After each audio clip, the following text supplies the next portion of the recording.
nous allons reprendre avec la table ronde sur la question de certification, attestation. Et pour cela, j'appelle Madame Virginie Desbordes, responsable du département Innovation, Direction de la certification et des référentiels NNE. David Grelier, directeur des produits France Sage. Thierry Ardouin, représentant de l'Association des éditeurs Technique France, directeur des produits Agiris Isagri. Thomas Lematch, responsable du pôle certification, instrumentation, direction de la certification et des référentiels LNE. Et Jean-François Vincent, référent métier, coordinateur gamme intégrée Berger-Levrault. Voilà, si vous voulez, s'il vous plaît, prendre place. Voilà, alors c'est M. Thierry Ardouin qui commence la conférence. Je pense que... Non, je me trompe. Non, voilà, je vais démarrer à animer le... C'est vous qui... Bah, très bien. Pourquoi on ne me l'a pas mis là? Alors moi, je ne sais pas. Bon.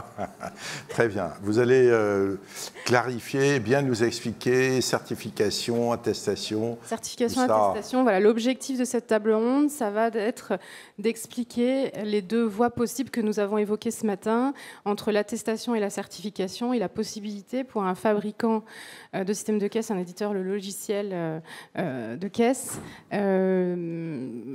voilà, de clarifier ces deux options. Et vous avez 3 quarts d'heure pour ça. Et nous avons 3 quarts d'heure pour ça, c'est noté. Merci. Et donc, ces deux options qui permettent, in fine, d'aboutir à la délivrance d'un certificat ou d'une attestation, qui est le document qui est exigible à compter du 1er janvier, enfin, depuis quelques jours, puisque la date du 1er janvier a bien été maintenue là, dans tous les textes qui sont parus. Donc, quand on a préparé cette table ronde, force a été de constater qu'avant de parler des deux options, de leurs différences, de leurs spécificités, il y avait bien beaucoup de points communs entre ces deux options. Et on a choisi de vous les détailler dans un premier temps avant d'écrire les spécificités de chacune des options. Donc, on va les détailler. Donc, excusez-moi, je ne maîtrise pas encore l'objet. Et donc, voilà. Donc, David... Alors donc, sur la partie référentielle, dans la chaîne de valeur qui permet de tenir une comptabilité, on a deux éléments principaux. On a donc le logiciel ou le système d'information, s'il est multisolution, donc qui est sous la responsabilité de l'éditeur, et les processus qui dépendent de l'entreprise. La loi se traduit pour l'essentiel par des nouvelles fonctionnalités développées dans le logiciel ou par des modifications de fonctionnalités existantes. Les processus seront examinés plus à la marge dans des cas de systèmes beaucoup plus complexes. Donc, la définition de contrainte est identique dans le cas d'attestation et de certification. Et dans les deux cas, l'entreprise est en face d'un tiers de confiance. Dans le cas de l'attestation, ce tiers est l'éditeur. Dans le cas de certification, ce tiers est le certificateur.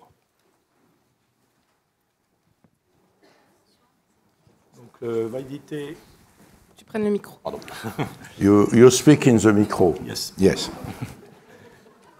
Donc l'attestation d'une version est valide tant qu'aucune modification n'est intervenue sur l'un des 4 critères. Donc les 4 critères, je les rappelle pour le début d'après-midi: inaltérabilité, sécurisation, conservation et archivage des données.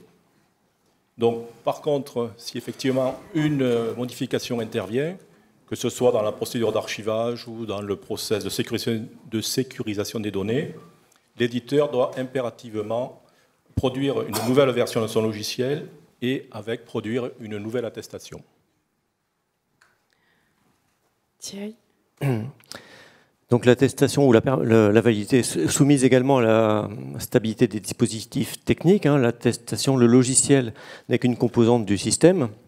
Pour être conforme, il faut que l'ensemble des éléments soit stable, n'ait pas subi de changements qui pourraient toucher un des 4 critères. Par exemple, un changement de dispositif matériel, par exemple pour l'archivage, peut remettre en cause la valeur probante des archives, même si aucun changement n'a été fait dans le logiciel. Donc De même, l'évolution des technologies, on l'a évoqué ce matin, fait que une technologie qui était jugée sécurisée il y a quelques années ne l'est plus maintenant. Il suffit de voir l'évolution de la réglementation générale de sécurité, le RGS, qui évolue et qui suit les techniques. Donc même si le logiciel ne bouge pas, le contexte technique peut amener à l'invalidation, on va dire, du certificat. Ces documents sont exigibles depuis le 1er janvier 2018, donc je l'ai indiqué en introduction. Et pour finir, la question de la responsabilité qu'on a commencé à aborder ce matin. Oui, la question a été posée en fin de matinée. Dans les deux cas, la responsabilité de la conformité du logiciel revient à l'éditeur du logiciel. C'est-à-dire que la certification ne va pas dédouaner, déresponsabiliser l'éditeur du logiciel vis-à-vis de ses responsabilités liées à la conformité aux exigences réglementaires. Éventuellement, la responsabilité de l'organisme de certification pourrait être engagée s'il est démontré qu'il a manqué à ses obligations dans le cadre des évaluations qu'il a réalisées. Il y a l'exemple typique, c'est l'affaire PIP, où on a cherché à savoir si le TÜV avait réellement réalisé tous les contrôles auprès du fabricant prothèse mammaire. Et sa responsabilité pourrait être engagée s'il n'a pas réalisé la totalité des contrôles prévus par la réglementation. Mais ce qu'il faut bien retenir, c'est que la responsabilité de la conformité du logiciel, elle est avant tout celle de l'éditeur. Bien, donc maintenant qu'on a abordé les points communs, on va s'attacher à vous distinguer les spécificités de chacun et on va démarrer par l'attestation. Donc Jean-François, d'accord. Est-ce que je te fais défiler tout ou... Oui, mais tout. Je mets tout. Donc au niveau de l'attestation délivrée par l'éditeur, elle inclut un volet utilisateur, ce que ne fait pas la certification. L'attestation est formée de deux volets. Donc le premier volet, c'est le volet éditeur. L'éditeur s'engage à respecter les 4 critères. Il s'engage aussi à respecter le référentiel et ses évolutions, ainsi que bien sûr les éventuelles évolutions réglementaires. Le volet éditeur précise ce qu'il couvre exactement, c'est-à-dire qu'en particulier, si on prend le logiciel de facturation, s'il n'y a pas dans le logiciel de facturation de partie encaissement, il n'y a pas lieu effectivement d'avoir un certificat ou une attestation. Et s'il y a une attestation, donc l'éditeur va dire « j'atteste que la fonctionnalité d'encaissement ou de caisse est conforme à ce qu'il faut ».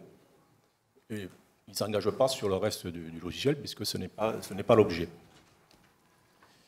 La seconde partie est un volet rempli par l'entreprise utilisatrice qui, elle, dit qu'elle va utiliser la version qui est concernée et qu'elle va l'utiliser de façon conforme à ce qui est prévu et aux réglementations fiscales. Le tout est daté et signé. Au niveau de la responsabilité de l'éditeur, on en a déjà un peu parlé, mais effectivement l'éditeur est vraiment engagé. Il engage sa propre responsabilité, c'est lui qui signe l'attestation. Donc il a un respect des obligations qui est comparable à ce qui se passe pour le certificat. Et il essaye de réduire son risque en s'assurant fortement du respect de ses obligations. Au niveau des pénalités possibles, ça peut aller jusqu'à 45 000 € ou 15% de son chiffre d'affaires, donc ce n'est pas négligeable du tout. Au niveau des charges internes spécifiques, donc ça c'est pour la partie développement, donc l'éditeur s'occupe de faire tout ce qu'il faut pour se mettre en conformité au niveau du logiciel. En particulier, donc, il doit mettre en place une organisation interne pour tester et attester du respect des 4 critères de manière régulière et formalisée. C'est aussi un processus qu'il doit documenter pour bien faire. Et aussi, si l'éditeur est dans une démarche ISO 9001, c'est pareil, les procédures de certification, d'attestation doivent faire partie de l'ensemble à contrôler. Et donc pour la diffusion de l'attestation, donc la loi n'impose aux éditeurs aucune obligation de diffuser directement, de faire une délivrance spontanée plus exactement. Et donc l'utilisateur doit demander lui-même, si l'éditeur ne lui a pas fourni, à avoir cette attestation. Bon, pour le principe, il est quand même mieux que les éditeurs fournissent directement l'attestation. En fournissant l'attestation, ils peuvent aussi, et ils devraient, faire une information auprès des entreprises et leur dire à quoi sert l'attestation, bien insister sur le fait que l'attestation doit être signée et qu'elle doit être conservée, que les différentes versions des attestations doivent être conservées aussi. Ensuite, donc, sur l'attestation, elle va être fournie au choix de l'éditeur, soit donc sur un certificat, enfin, une attestation qui va accompagner au niveau papier le logiciel, ou bien, souvent beaucoup plus simplement, par une option du logiciel qui permettra d'éditer l'attestation, l'utilisateur final devant signer sa partie. Et la troisième possibilité, donc, c'est d'avoir une attestation téléchargeable sur le site de l'éditeur. Alors justement, en parlant d'attestation, je crois que Sage a fait le choix de l'attestation pour répondre à cette exigence réglementaire. Donc David va nous expliquer comment vous avez réalisé le projet. Alors en effet, j'avais une petite slide, mais j'ai dû l'envoyer un peu trop tard. Donc je vais vous donner un petit peu le déroulé pour vous expliquer que Sage, en tant qu'éditeur, globalement, la mise en conformité de l'ensemble de ces logiciels et donc de faire les attestations a un coût relativement important. Et je vais vous expliquer aussi dans quelle démarche nous l'avons fait vis-à-vis de nos clients. Donc, pour commencer, je vais vous parler de notre gamme de produits. Je vais vous expliquer que c'est un vrai projet d'entreprise parce qu'il a fallu qu'on mette des choses particulières en place. Je vais vous parler d'une démarche d'implémentation positive parce qu'au-delà des blocages que nous devons faire dans les logiciels, nous voulions vraiment garantir une expérience client. Je vous parlerai de la mise en place simplement dans les produits, le déploiement, l'impact sur l'écosystème. Je vous parlerai aussi de la maintenance, parce que ce n'est pas parce qu'on a mis à jour notre version qu'il ne va pas y avoir de nouvelles mises à jour. Et je vous ferai un petit résumé, je vous donnerai un petit chiffre pour vous dire à peu près, approximativement, combien ça a coûté pour Sage. Sage, donc éditeur de gestion, et, qui couvre globalement tous les marchés, large gamme de produits, plusieurs typologies d'entreprises, secteurs d'activité très différents, taille d'entreprises très différentes. Nous allons de la TPE avec des logiciels comme Ciel, Sage One, Sage 50. On va sur de la PME avec Sage 100, grande entreprise X3, Sage 1000. J'oublie pas bien évidemment aussi toute notre gamme pour les experts comptables avec nos logiciels de production comptable, Génération Expert. Globalement, la mise en conformité de nos logiciels, c'est à peu près 30 produits. 30 produits sur toutes les gammes. Ce qui représente à peu près quand même 200 déclinaisons commerciales. Autant dire que l'ensemble de nos produits est impacté par la mise en conformité de nos logiciels. À ce titre, Sage est représentatif de ce que cela a comme impact chez un éditeur.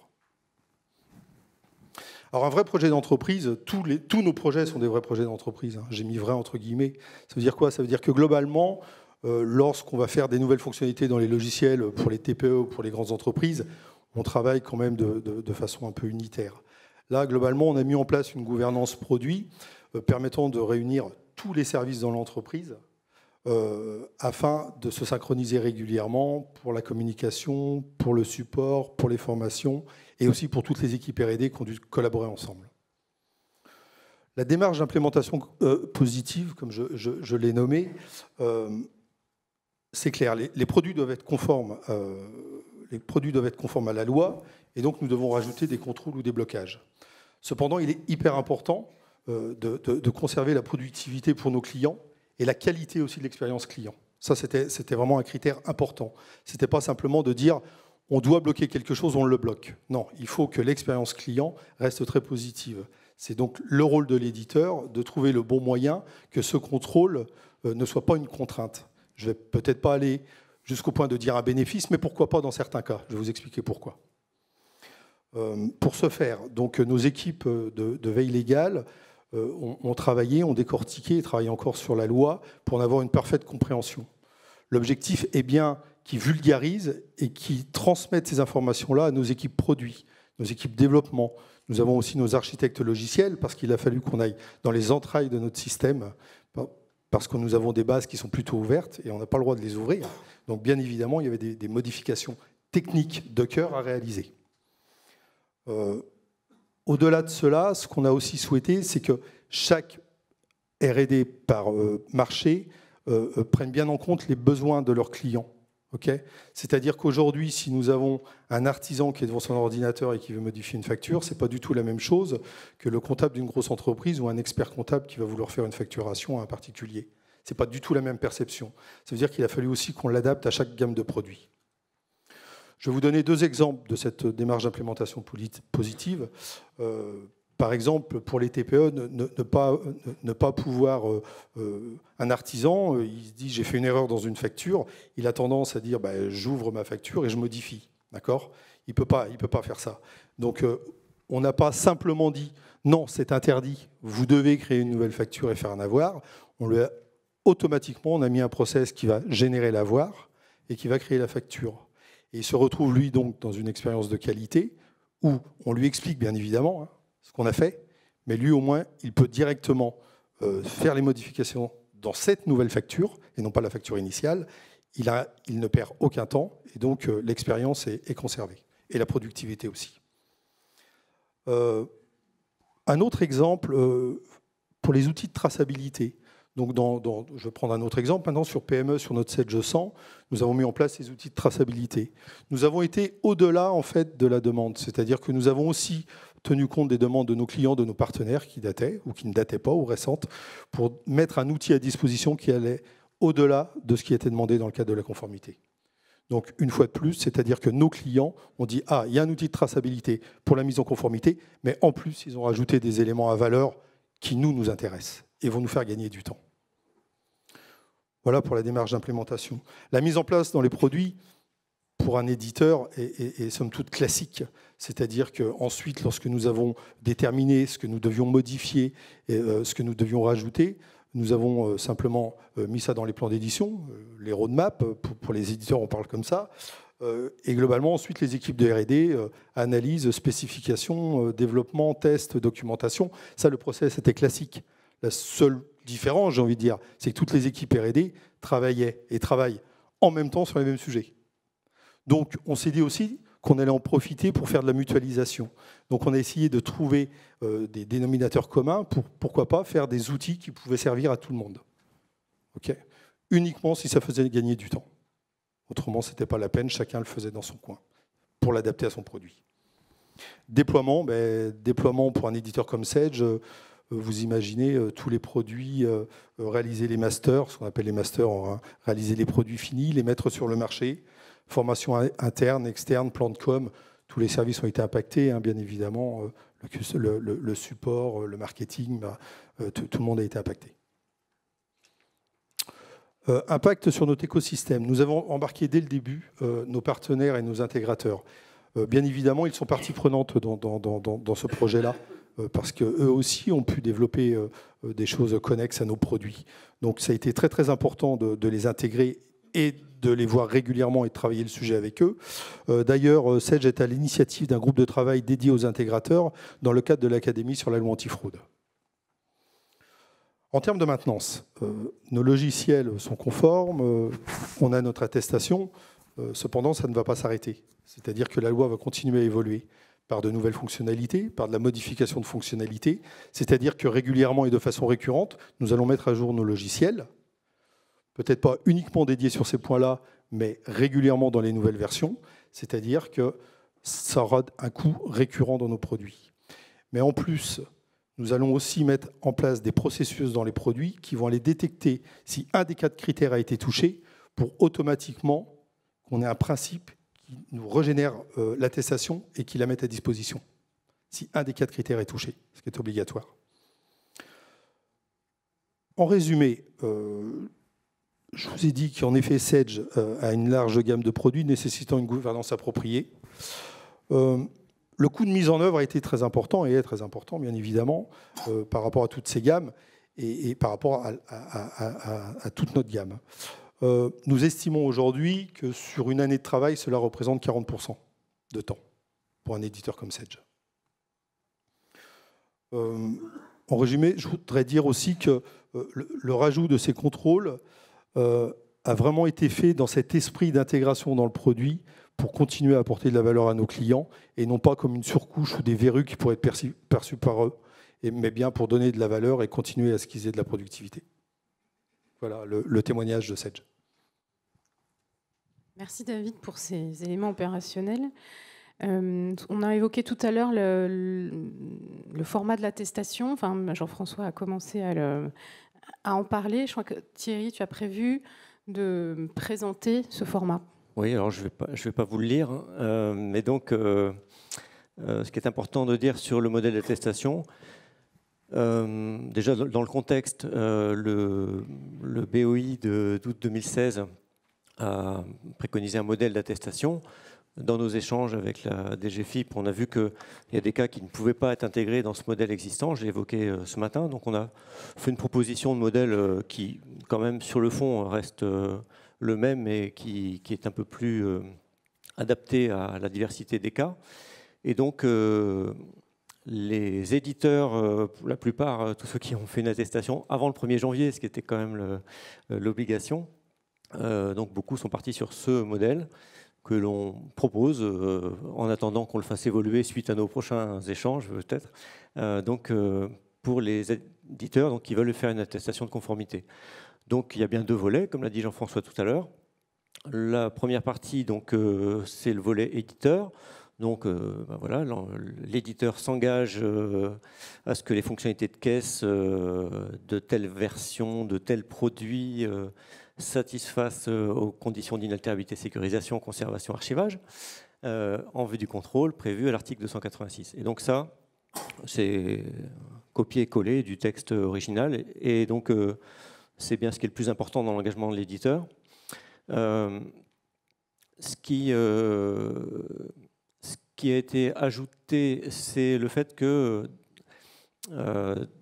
on l'a évoqué aussi, je crois, dans les cas de produits complexes, on peut avoir une partie logicielle qui vient de tel éditeur, l'archivage qui est fait par une autre solution, etc. Et donc, l'éditeur ne certifie pas forcément les 4 critères dans une solution. Et donc, une solution peut être une partie qui vient d'un éditeur qui va attester l'inaltérabilité et la sécurisation, et l'autre, l'archivage et la conservation. Et donc, on a ajouté une précision qui permet à l'éditeur d'indiquer le périmètre couvert par l'attestation présente, qui permet de clarifier auprès de son client les critères qui sont couverts par cette attestation, sachant que les autres devront être couverts par autre chose. Dans certains cas également, et donc ça permet d'être plus clair aussi, on peut procéder par la négative en expliquant que telle fonctionnalité n'est pas couverte par l'attestation ou tel objectif. Par exemple, ce que beaucoup d'éditeurs ont mis dans leur attestation, pour ce que j'ai vu, c'est que, par exemple, la fonction d'archivage est avant tout une action de l'utilisateur, de l'entreprise utilisatrice, pour déposer, par exemple, ses archives chez un tiers archiveur, et que le logiciel en lui-même ne peut pas apporter cette garantie-là. Donc, c'est plus clair vis-à-vis des entreprises de l'indiquer, plutôt que de laisser penser que tout est couvert par l'attestation. La troisième partie en grisé, donc l'engagement de l'éditeur, ça c'est un ajout qui n'est pas imposé, qui est proposé par les membres du groupe de travail, puisque nous sommes en train de bâtir un référentiel, nous communiquons nos travaux, et nous allons le publier dans les prochains mois. Et donc, on a proposé aux éditeurs qui le souhaitent d'ajouter cet engagement qui consiste à dire que l'éditeur se tient informé régulièrement des préconisations du groupe de travail conformité système d'information et en respecter les préconisations dans les futures versions. L'objectif de cet engagement-là, c'était... D'abord, il faut se remettre dans le contexte. On a fait cette attestation en novembre ou décembre pour certains. On sait qu'il y a des choses qui sont en train de bouger, qu'il y aura un BOFIP nouveau dans quelques semaines. Et donc, on a fait l'attestation en fonction des informations connues au moment où on l'a rédigée. Et cet engagement-là est destiné à rassurer nos clients, en quelque sorte, sur le fait qu'on est pleinement informé de l'évolution des textes et qu'on s'engage à, dans la durée, actualiser cette attestation et cet engagement auprès d'eux. Donc voilà, ça, ce n'est pas une obligation réglementaire, hein, cette partie-là, mais elle est suggérée. Et donc, voilà à quoi l'éditeur s'engage. Concernant le volet 2, voilà à quoi il ressemble. Là, du coup, c'est très simple. Hein, l'entreprise qui va récupérer son attestation, il va se retrouver face à ce formulaire qui est à remplir. Enfin, il peut être pré-rempli par l'éditeur s'il a toutes les informations pour le faire, mais ce n'est pas toujours facile. Donc là, l'utilisateur, représentant telle société, déclare avoir acquis le logiciel à telle date, ça peut être assez loin dans le passé, et il précise la version qu'il utilise et la date depuis laquelle il l'utilise. Donc ça aussi, c'est issu du modèle original. Et donc, l'utilisateur s'engage à utiliser le logiciel conformément aux réglementations fiscales en vigueur. Donc ça, c'est un engagement de l'entreprise qui n'est pas inutile parce que le logiciel ne peut pas tout sécuriser lui-même. Même si on trace les sauvegardes, les remontées, sauvegardes, remontées, sauvegardes permettent de faire bien des choses. Donc il faut que l'entreprise s'engage aussi à l'utiliser d'une manière conforme à la loi. Donc ce qu'on a ajouté dans ce modèle. Voilà. Alors ça, c'est pour les éditeurs donc, qui estiment avoir un produit conforme aujourd'hui. Donc on a préconisé ce modèle. On va voir tout à l'heure que pour les entreprises qui ont un système qui n'est pas encore conforme, qui va bientôt l'être, ou des choses qui sont planifiées, il y a une attestation, une déclaration, un engagement de l'entreprise dont on va proposer un modèle qui, je crois, a été distribué pendant midi, mais qu'on commentera tout à l'heure. Donc le même utilisateur peut avoir à co-signer ou signer 2 attestations, voire plus, en fonction de ce que l'éditeur atteste. Plus peut-être 1 ou 2 certificats, et peut-être à faire certifier une partie du logiciel qu'il a touché lui-même parce qu'il a un informaticien. Donc c'est en final l'entreprise qui doit dire l'ensemble de ce que j'utilise est couvert par l'ensemble des attestations ou certificats que je vais produire. Donc il y a quand même pour l'utilisateur une démarche de checking pour être sûr d'avoir couvert, d'avoir obtenu des éditeurs toutes les attestations nécessaires et lui-même, pour ce qu'il fait lui-même, attester des 2 côtés en tant qu'éditeur ou modificateur et utilisateur. C'est ça. En fait, l'utilisateur, lui, il n'y a que lui finalement qui peut savoir l'ensemble des briques qu'il utilise et éventuellement ce que lui-même aurait développé à côté pour compléter ces briques. Et du coup, puisqu'il y a quand même encore un public d'experts comptables, pour l'expert comptable, entreprise par entreprise, client par client, parce que tous les clients ne passent pas nécessairement par Génération Expert ou par un logiciel de tel ou tel éditeur. Donc c'est aussi un travail client par client que doit faire l'expert comptable, non seulement au début, de l'expert qui est au 1er janvier, mais ensuite assurer un suivi, une maintenance de cette vérification des attestations et des obligations fiscales. C'est ça. C'est effectivement une mise à jour régulière. Ça peut peut-être inclure dans les lettres de mission des modèles de l'ordre. Donc voilà. On prépare quelque chose, je crois, là-dessus. Oui, donc l'ordre diffusera bientôt quelque chose là-dessus. Ce qui est sûr, c'est qu'il y a un vrai besoin d'accompagnement et que beaucoup d'entreprises ont du mal. Alors je parle surtout pour les TPE, c'est particulièrement vrai pour les TPE, mais bien d'autres. C'est très compliqué de savoir ce qu'ils doivent faire. Oui. Enfin, souvent, les TPE, c'est quand même l'expert comptable à 80-90%. Mais bon, effectivement, il y a des TPE qui ont leur propre comptable, on va dire, et qui n'ont pas d'expert comptable, ça peut arriver. Et dans ce cas, il y a une sensibilisation particulière à mettre en place. Voilà, puis ils peuvent dire, moi, j'ai un logiciel de facturation quand je suis au bureau, mais quand je suis en déplacement, j'ai mon portable et puis j'ai Excel. Il faut analyser l'ensemble du périmètre et seuls eux et leurs conseils peuvent le faire. D'accord. Et donc là, on a sensibilisé aussi la CPME, le MEDEF, enfin je crois qu'il y a des contacts aussi de ce côté-là. Ils n'ont pas besoin de nous, mais enfin, il y a des échanges là-dessus.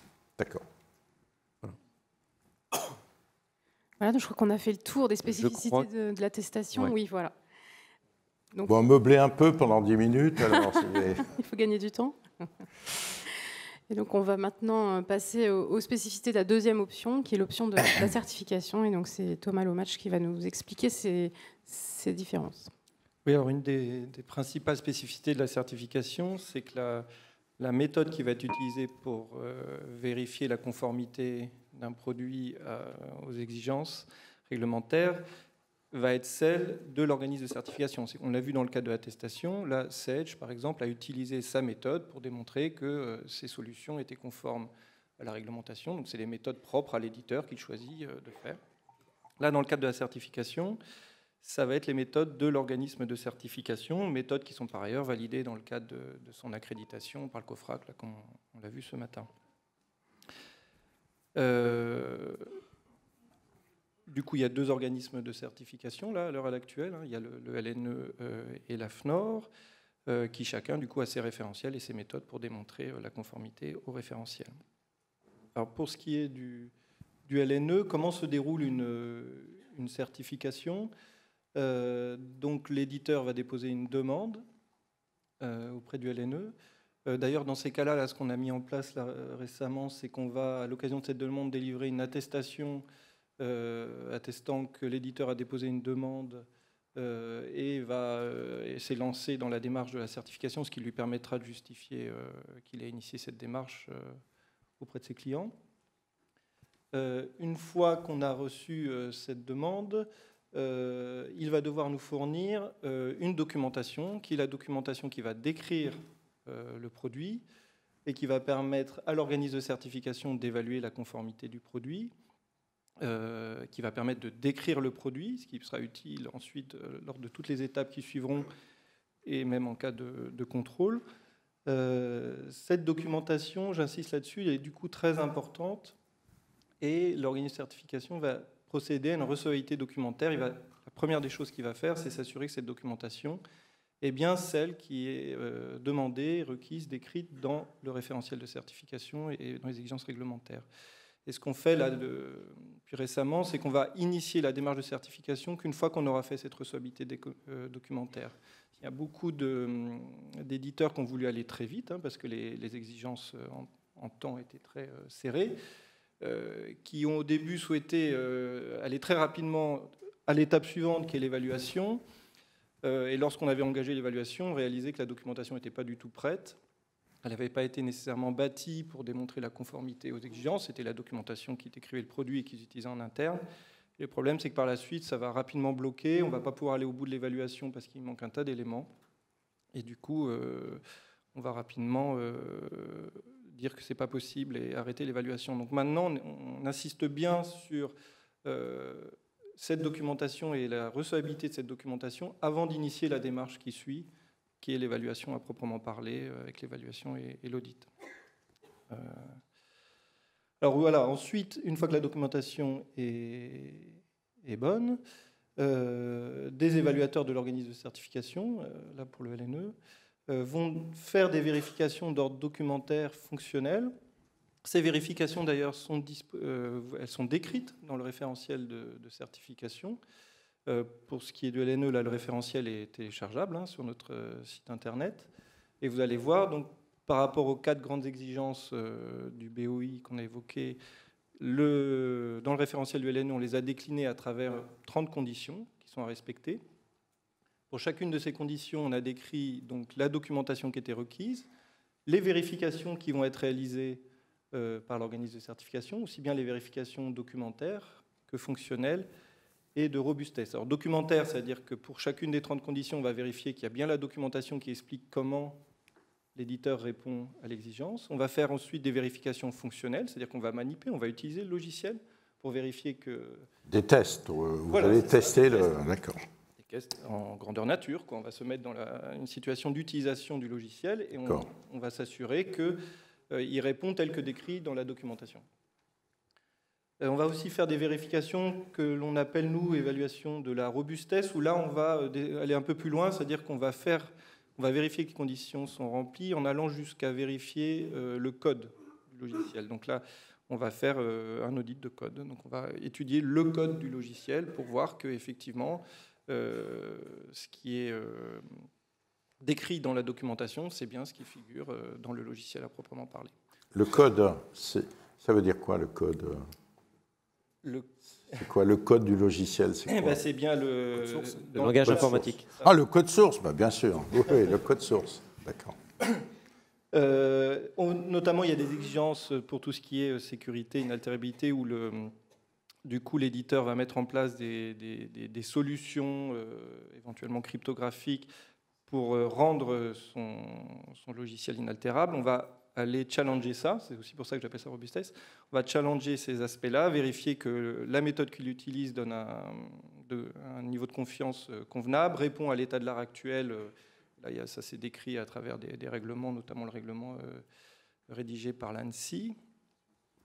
Voilà, donc on va, pour chacune des 30 conditions que j'ai évoquées, procéder à ces vérifications. Ça signifie que l'utilisateur, s'il était un petit génie en informatique, ne pourrait pas vous tester aussi la modification du logiciel lui-même, ou pas? Ne pourrait pas, pardon? Modifier le logiciel pour casser... En matière de logiciel, comme en matière de tout dans la vie, on ne peut jamais présumer. Enfin, je veux dire, le risque zéro n'existe pas, vous trouverez toujours un... Ah. On ne peut pas garantir à 100% que vous n'avez pas quelqu'un qui va un jour mettre... Mais les éditeurs Sedge, par exemple, ils mettent en place des blocages qui empêchent n'importe qui de modifier les logiciels, j'imagine. De toute façon, vous connaissez la réponse, hein, je ne suis pas idiot, mais bon. Alors, nos logiciels ne sont pas accessibles par n'importe qui, bien évidemment. Il y a des blocages. Après, il y a des pirates informatiques en tout genre. Mais aujourd'hui, on n'a personne qui rentre dans nos systèmes. Après, en termes de conformité, ce qui était très important, c'est que les bases, ce qu'on appelle la base de données où sont stockées les données, ne puissent pas être accessibles. Donc, quand vous avez des bases ouvertes comme du SQL, on a été obligé de mettre des systèmes un peu plus techniques qu'on appelle du hachage, du hash. Donc, ça c'est des techniques pour pas que des petits malins, quelque part, puissent aller s'infiltrer et accéder à des données brutes, non pas par le logiciel, mais par un autre moyen. Donc ça, on a mis tous les contrôles nécessaires aussi. Y compris d'ailleurs, ce qu'on voit malheureusement beaucoup, des gens qui sont en Russie, en Corée, je ne sais quoi, et qui viendraient espionner ou... Après, là, c'est par Internet, en fait. Pas... Alors, quand le logiciel est sur on-premise et que les données sont en local, il y a moins de chances ou sur un réseau local. Maintenant, quand les données sont sur le cloud, si elles sont hébergées par Sedge, on a mis tous les moyens pour que personne ne puisse rentrer dans les systèmes. Non, donc c'est verrouillé. C'est verrouillé. Autant qu'on puisse le faire. Parfait. Surtout qu'en utilisant, nous, le LNE, on va, en matière de hachage, etc., on va regarder que les méthodes utilisées sont conformes. Donc, je disais au RGS de l'ANSSI. RGS, c'est le Règlement général de sécurité de l'ANSSI, donc l'Agence nationale de sécurité et systèmes d'information. Ça fixe un peu l'état de l'art actuel en la matière. D'accord. Bien sûr. Un règlement qui du coup évolue parce que dans ce secteur-là, l'état de l'art évolue rapidement. Donc on a quand même, ça donne un degré de confiance assez important sur les moyens de sécurité mis en place. Parfait. Et ensuite, l'étape suivante, c'est qu'on va procéder à un audit qualité de l'entreprise, c'est-à-dire l'objectif de cet audit, c'est de s'assurer que les produits que va mettre sur le marché l'éditeur sont les mêmes que ceux dont on a vérifié la conception. C'est une chose de vérifier la conception, il faut quand même ensuite que tous les produits qui soient mis sur le marché soient conformes à cette conception approuvée. Donc le but de cet audit qualité, c'est on va vraiment sur le site de l'entreprise, on regarde, alors quand c'est des caisses matérielles, que les caisses qui vont être livrées sont bien les caisses que l'on a approuvées. Si c'est des logiciels qui sont transmis, c'est bien des logiciels qui sont ceux qu'on a approuvé. Donc ça, c'est l'objectif de cet audit de qualité. Voilà, donc ensuite, on fait une synthèse d'évaluation. Il y a un rapport général qui englobe le résultat de l'ensemble de ces évaluations, qui, s'il est concluant, il est favorable, va permettre la délivrance d'un certificat. Certificat que l'on peut, tous les certificats délivrés par le LNE ou d'ailleurs par notre confrère de l'AFNOR sont disponibles sur les sites internet des organismes de certification. Donc on peut aller vérifier si le produit a été réellement certifié ou non. D'ailleurs, je ferai un exemple de... Non. Bon, de toute façon, on peut voir sur le site du LNE, par exemple, les certificats émis. Alors, une question récurrente, c'est comment se préparer à la certification pour être sûr de réussir du premier coup. La première des choses, ça paraît évident, mais je suis sûr que ce n'est pas toujours le cas, c'est de prendre connaissance du référentiel. C'est donc d'aller sur le site, télécharger le référentiel, prendre connaissance des 30 conditions, prendre connaissance des examens que va réaliser l'organisme de certification, bâtir la documentation que j'évoquais tout à l'heure pour... condition par condition, mettre en face un document qui décrit comment la solution répond aux exigences. Et moi, ce que je suggère à chaque fois, c'est de faire l'exercice en interne, l'exercice d'évaluer son produit au regard du référentiel, pour être sûr que lorsqu'on va déposer la demande à l'organisme de certification, on est prêt ou pas. On est bien d'accord qu'il s'agit des éditeurs qui doivent faire ça. L'utilisateur, dans cette phase, n'est pas concerné. Hein. Effectivement. Hein, par contre, s'il veut intellectuellement comprendre ce qui se passe, il peut aller sur votre site et essayer de comprendre. D'accord. Alors après, si vous voulez être sûr d'être prêt, vous pouvez aussi faire un diagnostic. Là, nous, le LNE, par exemple, on propose une sorte d'évaluation à blanc d'une journée où on va faire une évaluation à blanc, vérifier, balayer 30 conditions et faire par échantillonnage, on ne va pas faire une évaluation complète, vérifier si vous êtes prêt ou pas. Donc, un éditeur, même dans le cadre de l'attestation, qui a choisi l'attestation, peut faire appel à un organisme de certification pour faire un audit à blanc, par exemple, pour sécuriser sa démarche. On a eu des cas, ça fait, d'éditeurs qui, sachant qu'ils voulaient passer par l'attestation, quand même fait un diagnostic d'évaluation par rapport au référentiel de certification. J'ai une question ce midi à ce sujet, donc j'en profite pour la relayer. Je le confirme d'autant plus que c'est même, on a eu plusieurs demandes dans ce sens-là. Oui. Et voilà, donc bien faire ces étapes. Donc je répète, télécharger les référentiels, bâtir cette documentation là qui est décrite dans le référentiel, et faire l'exercice de faire une évaluation à blanc, ou avec l'organisme de certification ou pas, avant de déposer la demande, de façon à être sûr d'être prêt. Voilà, donc ça c'est d'autant plus important on reçoit en ce moment, vous en doutez, énormément de demandes. Et du coup, plus votre dossier est prêt, plus ça permet de faciliter son traitement et du coup, finalement, d'aller vite pour être en mesure de répondre, d'être prêt rapidement. Voilà. Voilà, je crois qu'on a essayé de décrire au mieux les deux options, qu'on a pu vous éclairer sur ces différents points, les points communs et les spécificités de chacune. On a peut-être le temps, j'ai pas l'heure avec moi de prendre... Non, on a encore 5 minutes, mais on a des questions. Peut-être, tiens, au hasard, Marc, tu as peut-être une question à poser. Ça fait 1 heure qu'il s'agite en disant j'ai une question à poser.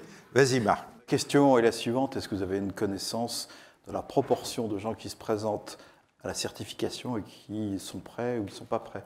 J'ai cru comprendre que ce soit AFNOR ou que ce soit InfoCert, aujourd'hui, il y avait peu de gens qui arrivaient, comme vous le disiez d'ailleurs, complètement prêts, mais est-ce qu'on a une idée de proportion? Demander, c'est ça. Si je fais une proportion des gens prêts parmi les demandes qu'on a reçues. Des gens qui sont certifiés par rapport à ceux qui se présentent, en fait. Oui. D'accord. Les gens prêts du premier coup, c'est plutôt une minorité, c'est moins de 50%. Bon, après, ce qui peut se comprendre, parce que comme la date butoir était rapide, ils sont allés très vite, ils n'ont pas forcément mis tout en place. Donc, des gens qui réussissent du premier coup, c'est plutôt moins de 50%.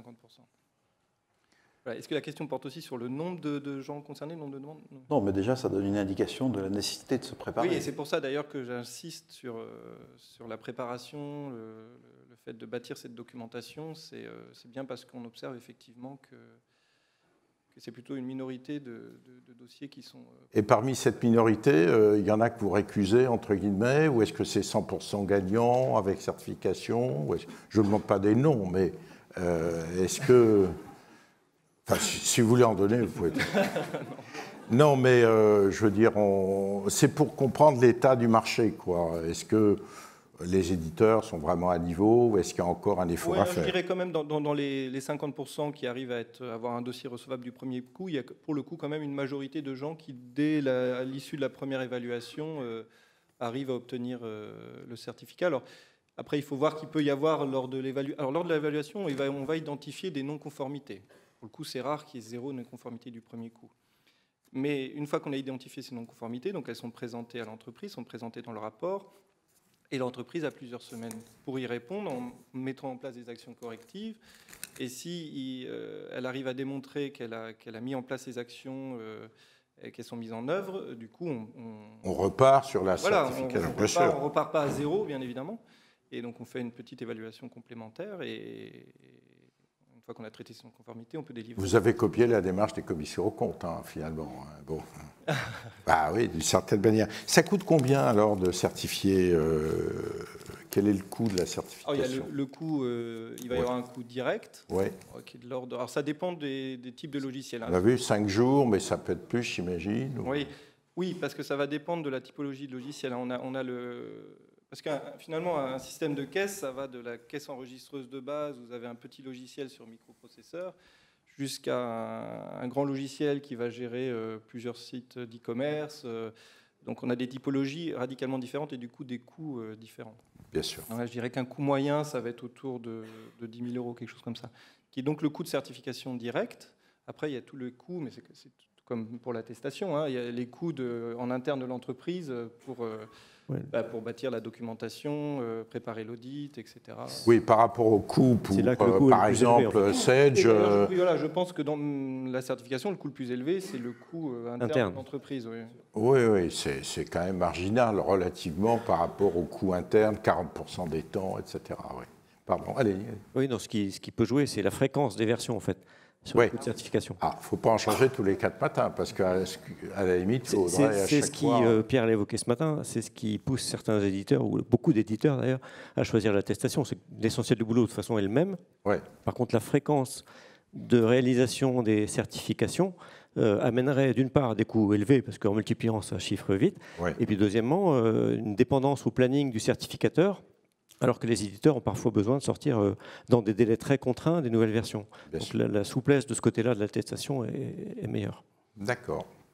Peut-être ce qu'on peut préciser, c'est que dans le cas d'une entreprise qui nous présente plusieurs logiciels à la certification, il y a une partie de l'évaluation qui est mutualisée, en particulier la partie audit qualité, qui va effectivement être valable, quel que soit le nombre de logiciels qui est proposé à la certification. Il y a aussi des manières de rationaliser les durées des évaluations, même s'il y a un grand nombre de logiciels. Parfait. Voilà. Écoutez, merci. Je crois qu'on peut les applaudir et les remercier.